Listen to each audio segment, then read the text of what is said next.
Hello friends, welcome to my channel. आशा करता हूं कि आप सब बहुत अच्छे होंगे। इस वीडियो में हम डिस्कस करेंगे डिग्री ऑफ फ्रीडम।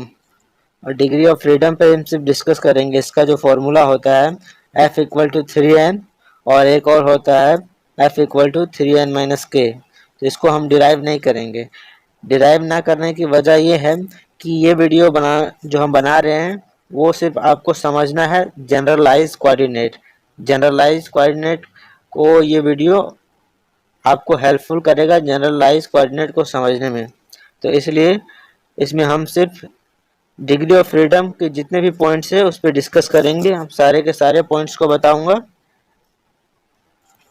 बाकी जो फॉर्मूला है F=3n-k और 3n, उसको हम किसी नेक्स्ट वीडियो में डिराइव करूंगा इसका डेरिवेशन को। तो फिलहाल इस वीडियो के बाद जो मेरा नेक्स्ट वीडियो होगा वो जनरलाइज कोऑर्डिनेट पर ही होगा। तो स्टार्ट करते हैं डिग्री ऑफ फ्रीडम। जब तक आप डिग्री ऑफ फ्रीडम को अच्छी तरह से समझ नहीं पाएंगे तब तक आप जनरलाइज कोऑर्डिनेट को भी अच्छी तरह से नहीं समझ पाएंगे। तो पहले डिग्री ऑफ फ्रीडम को अच्छी तरह से समझेंगे। हम इसको अच्छी तरह से समझेंगे, लेकिन पहले हम जो नोट्स लिखे हैं वो क्या है वो आप अच्छी तरह से पहले देख लीजिए, पढ़ लीजिए। The degree of freedom of a mechanical system is the minimum number of independent coordinate required to completely describe its motion. Example दिए हैं, when a single particle move in a space it has 3 degree of freedom. When a particle moves in a plane it has 2 degree of freedom. When a particle moves in a straight line, it has 1 degree of freedom। ठीक है, ये formula है degree of freedom. Degree of freedom is equal to 3n, और 3n जो है यहाँ पर n जो है वो नंबर ऑफ पार्टिकल है। ठीक है, और देखिए यहाँ n और n क्या है, number of particle. 1 4 1 free particle, 2 free particle. देखिए यहाँ पर हम लिख दिए हैं, से बताएंगे हम क्या है कैसे है ये फॉर्मूला। 4 1 फ्री पार्टिकल, उसके लिए डिग्री ऑफ फ्रीडम क्या होता है, 3 होता है। 4 2 फ्री पार्टिकल, उसका क्या होता है degree of freedom, 3 into 2 is equal to 6। और 4 n फ्री पार्टिकल क्या होता है उसका degree of freedom, 3 into n equal to 3n। तो और एक और होता है degree of freedom equal to 3n-k, ये देख लीजिए आप। और f क्या है, number of generalise coordinate. n क्या है, number of particle. k number of constant on system. तो इतना हम तो पढ़ लिए, हमारा नोट्स क्या है, लेकिन अब हम डिस्कस करेंगे इसका। हम लोग पूरा अच्छी तरह से डिस्कस करेंगे, समझेंगे कि आखिर क्या है डिग्री ऑफ फ्रीडम। जब आप डिग्री ऑफ फ्रीडम वर्ड सुने तो आपके दिमाग में सबसे पहले चलना चाहिए एटॉम और मॉलिक्यूल। आपके दिमाग में यही छपना चाहिए, क्योंकि इसी के जो मोशन होते हैं, जितने तरह से ये मोशन करते हैं वह मोशन करते हैं वो होता है उसका डिग्री ऑफ फ्रीडम। ठीक है, तो हम लोग कैलकुलेट करते हैं डिग्री ऑफ फ्रीडम मोशन और एनर्जी के बेसिस पे। मोशन के बेसिस पे हम करते हैं, जो एटॉम होते हैं कितने डायरेक्शन में, एटॉम मॉलिक्यूल कितने डायरेक्शन में मूव करते हैं, जितने डायरेक्शन में मूव करेंगे वो उसका डिग्री ऑफ फ्रीडम होगा। और एनर्जी का हम इसलिए बोले क्योंकि जब एनर्जी कंज्यूम करेगा तो मोशन करेगा, या फिर जब मोशन करेगा इसका मतलब क्या है कि वो एनर्जी को कंज्यूम किया है तभी तो मोशन किया है। तो इसलिए एक दूसरे से वो रिलेटेड है एनर्जी और मोशन यहाँ पर। इसलिए हम बोले कि डिग्री ऑफ फ्रीडम जो है वो कैलकुलेट करेंगे मोशन और एनर्जी के बेसिस पे।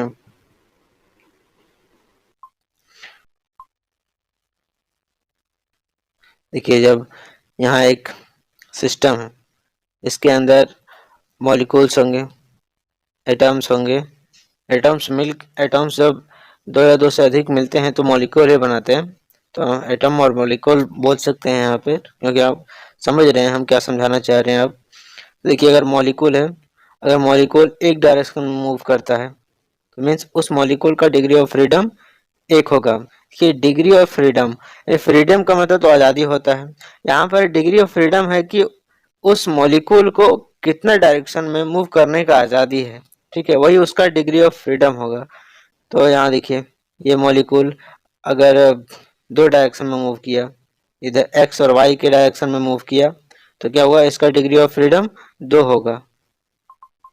और अगर 3 डायरेक्शन में मूव किया तो क्या होगा, इसका डायरेक्शन देखिए एक्स वाई और जेड अगर डायरेक्शन में मूव करेगा तो इसका डिग्री ऑफ फ्रीडम हो जाएगा 3। यानी डायरेक्शन पे डिपेंड करता है डिग्री ऑफ फ्रीडम। लेकिन वो जो मॉलिक्यूल है, एटम्स है, वो फ्रीली मूव करना चाहिए, फ्रीली मतलब उस पर कोई भी कॉन्स्ट्रेंट यानी कि उस पर कोई भी पाबंदियां रेस्ट्रिक्शन नहीं लगना चाहिए। जैसे कि ऐसा बात है कि एक एटम इधर है, एक एटम इधर है और दोनों एक दूसरे के बॉन्ड है, तो यहाँ पे फ्रीली जिधर मूव करेंगे तो वही उसका डिग्री ऑफ फ्रीडम होगा। चलिए एग्जांपल समझिए कि आप अगर आपका एग्जांपल ले रहे हैं कि आप अगर एक स्ट्रेट रोड में चल रहे हैं, ठीक है, तो जो स्ट्रेट रोड में चल रहे हैं एक ही डायरेक्शन में चलते जा रहे हैं तो आपका डिग्री ऑफ फ्रीडम क्या होगा, 1 होगा। अगर आप किसी मैदान में मूव कर रहे हैं, ग्राउंड में मूव कर रहे हैं, ऐसे ऐसे मूव कर रहे हैं, किधर भी एक ग्राउंड है तो एक ग्राउंड है तो आप कहीं भी मूव कर सकते हैं, कहीं भी जा सकते हैं। लेकिन आप जाइएगा एक्स और वाई के ही डायरेक्शन में। यहाँ देखिए हम यहाँ ड्रॉ करते हैं एक्स, सॉरी वाई डायरेक्शन है वो, और ये एक्स डायरेक्शन है, वाई है, यहाँ एक्स है। अब यहाँ से क्या कर रहे हैं, आप इधर से इधर आ रहे हैं, देखिए यहाँ पे कहीं आप एक्स डायरेक्शन में आ रहे हैं, कलर को चेंज करते हैं,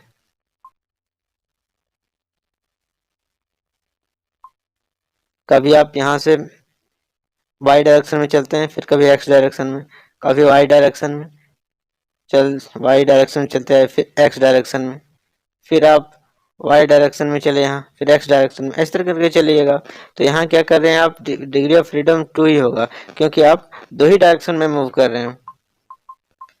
देखे होंगे मक्खी, मक्खी जो है वो कितने डायरेक्शन में मूव करता है, वो 3 डायरेक्शन में मूव करता है। 3 डायरेक्शन मूव करने का मतलब है कि ये एक्स वाई और जेड, ये जेड जो है वो आपके स्क्रीन से आपके और परपेंडिकुलर ये डायरेक्शन है, ठीक है।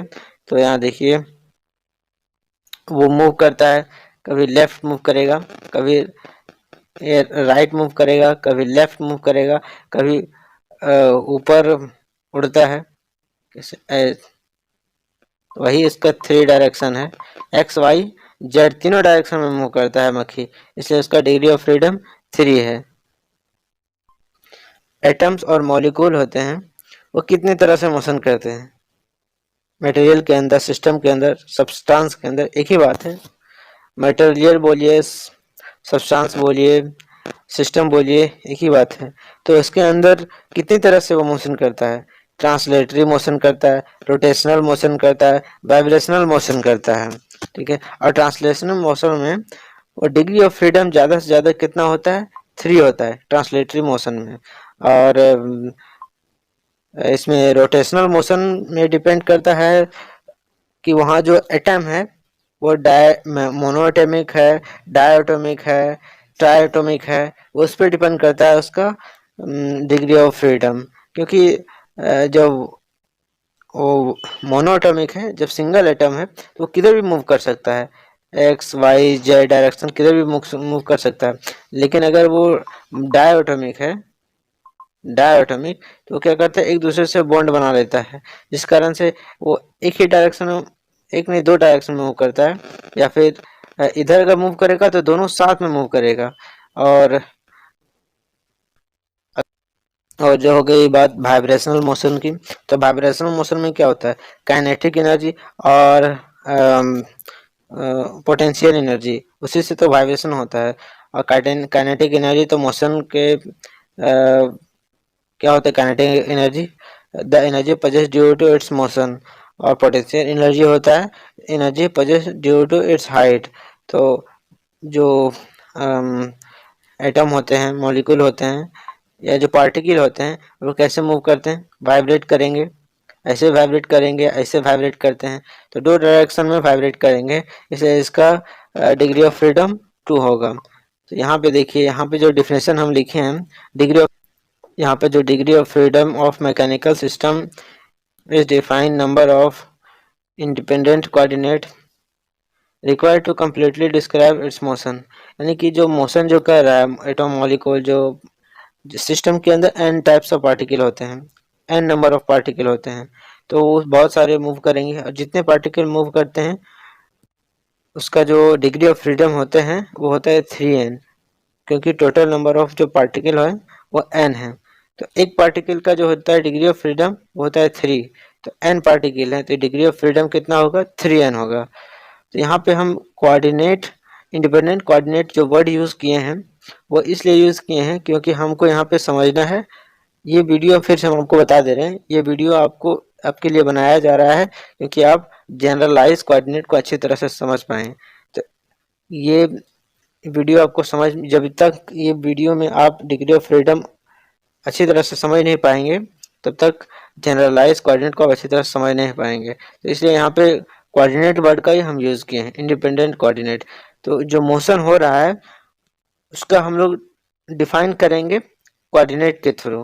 इसके आप पढ़े होंगे पहले जूनियर क्लास में, क्या पढ़े हैं कि जो एक्स और वाई, जैसे कि कोई पार्टिकल है, कोई पार्टिकल यहाँ वाई और एक्स एक्सिस है, ठीक है, कोई पार्टिकल अगर यहाँ पर है तो आप यहाँ पे कैसे इसको डिफाइन करते हैं, एक्स कॉमा वाई, दो कोऑर्डिनेट से यहाँ पे आप इसको डिफाइन करते थे, तो आपको पता चल जाता था कि यहाँ पर जो पार्टिकल है वो कहाँ पर है, प्रेजेंट है, यहाँ है।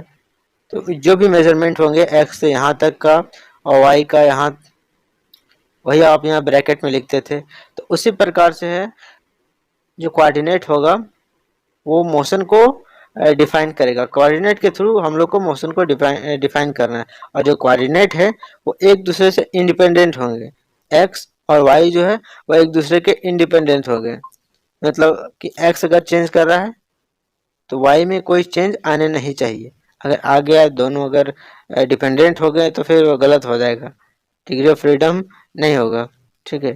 तो इसलिए दोनों इंडिपेंडेंट है, एक्स वाई जेड का भी बात कर लें, जेड भी आ जाएगा 3 डिग्री ऑफ फ्रीडम में। तो यहाँ पे सब के सब एक दूसरे के इंडिपेंडेंट है।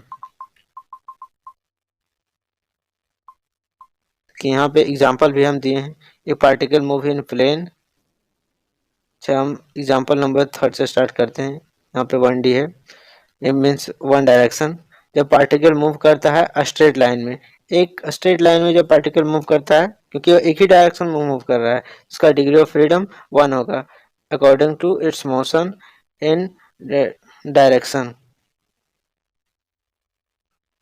ये when a particle move in plane it has 2 degree of freedom, यहाँ 2 डिग्री ऑफ फ्रीडम होगा क्योंकि जो पार्टिकल है वो 2 डायरेक्शन में मूव कर रहा है।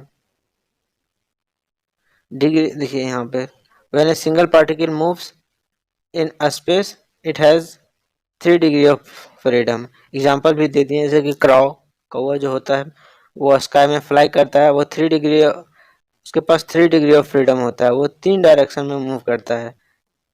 तो 3D अगर आप अच्छी तरह समझ में आ रहा होगा आपको, 1D 2D 3D, तो आप डिग्री ऑफ फ्रीडम अच्छी तरह से समझ में आ जाएगा आपको। देखिए डिग्री ऑफ फ्रीडम निकालने का फॉर्मूला है 3n। सिंपली आप लोग जानिए degree of freedom is equal to 3n होता है, जहाँ पे n है नंबर ऑफ पार्टिकल, जितने नंबर ऑफ पार्टिकल होते हैं, अगर जितने नंबर ऑफ पार्टिकल हैं उसको आप 3 से मल्टीप्लाई कर दीजिएगा। तो देखिए यहाँ पे 1 फ्री पार्टिकल है, तो यहाँ n की जगह पे 1 आप 1 मल्टीप्लाई कीजिएगा, यानी 3 इंटू 1, तो आपके पास 3 डिग्री ऑफ फ्रीडम हो जाएगा। सेम एग्जांपल है 3 इंटू 2 इज इक्वल टू 6, क्योंकि यहाँ पे फ्री जो पार्टिकल है वो 2 है, और नीचे हम जब लिए हैं एग्जांपल, यहाँ n पार्टिकल है, मीन्स वहाँ पे 3n होगा, 3 into n, n number of particle है, इसलिए यहाँ पे डिग्री ऑफ फ्रीडम 3n होंगे।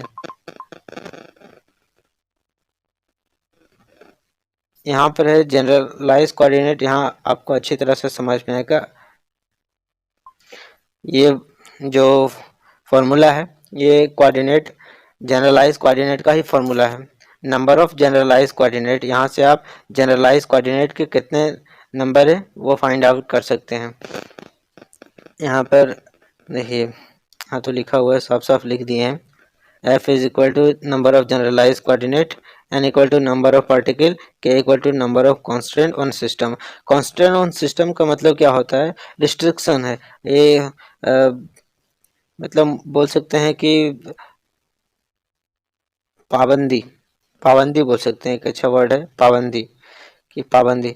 तो यहाँ पे एक अच्छा सा एग्जांपल देते हैं आपको समझने के लिए, जनरलाइज कोऑर्डिनेट में समझने में मदद होगा आपका। मान लीजिए आपके पास, आपको कहीं जाना है, आपको वहाँ है कि अगर आप जा रहे हैं तो आपको पहला काम है कि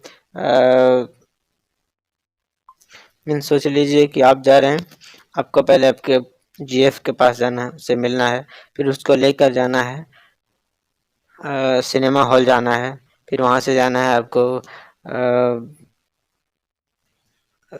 शॉपिंग मॉल जाना है। उसके बाद फिर आप क्या कीजिएगा, अपने ऑफिस जाइएगा। लेकिन आपके पापा क्या किए कि आपके ऊपर रिस्ट्रिक्शन लगा दिए, कॉन्स्टेंट लगा दिए, क्या लगा दिए, कॉन्स्टेंट लगा दिए कि आप ना ही अपने जेब से मिल सकते हैं, ना ही उसे सिनेमा हॉल लेते जा सकते हैं, और ना ही उसे आप ना ही उसे आप सिनेमा हॉल लेते जा सकते हैं, और ना ही आप शॉपिंग करवा सकते हैं। तो आपके यहाँ आपके ऊपर 3 रिस्ट्रिक्शन लग गया, 3 कॉन्स्टेंट लग गया। तो बात क्या है, k इक्वल टू यहाँ 3 होगा, यानी कि, और 3 n इक्वल टू आपके पास यहाँ पे 4 होगा, क्योंकि आपके पास 4 काम थे। पहला था जेब से मिलना, दूसरी सिनेमा हॉल लेते जाना, तीसरी शॉपिंग कराना, चौथी काम था आपको ऑफिस जाना। लेकिन जब रिस्ट्रिक्शन आपके पास लग गया, यानी 4 - 3, यानी आपके पास जो जनरलाइज कोऑर्डिनेट होंगे, number of generalise coordinate f equal to 1 बचेंगे, क्योंकि 4 - 3 इज इक्वल टू 1 होंगे। मतलब यहाँ पे आपको फॉर्मूला से मतलब नहीं है, क्योंकि यहाँ 3n जो है ना, उससे आपको कोई मतलब नहीं है, आप क्योंकि आप मूव कर रहे हैं। यहाँ 3n क्या है, डिग्री ऑफ फ्रीडम है।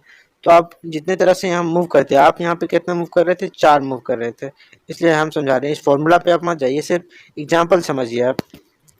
उसके बाद हम जनरलाइज कोऑर्डिनेट में, इसके अगले वीडियो मेरा होगा जनरलाइज कोऑर्डिनेट, उसको हम अच्छी तरह से समझाएंगे। तो बस इस वीडियो में इतना ही। अगर आपको वीडियो अच्छा लगा तो अपने क्लासमेट के साथ शेयर कीजिए, अपने दोस्तों के साथ शेयर कीजिए, और इस चैनल पे अगर आप नए हैं तो चैनल को सब्सक्राइब करना ना भूलें, और लाइक कीजिए, क्योंकि आप लोग लाइक नहीं कर रहे हैं तो अच्छा नहीं लगता।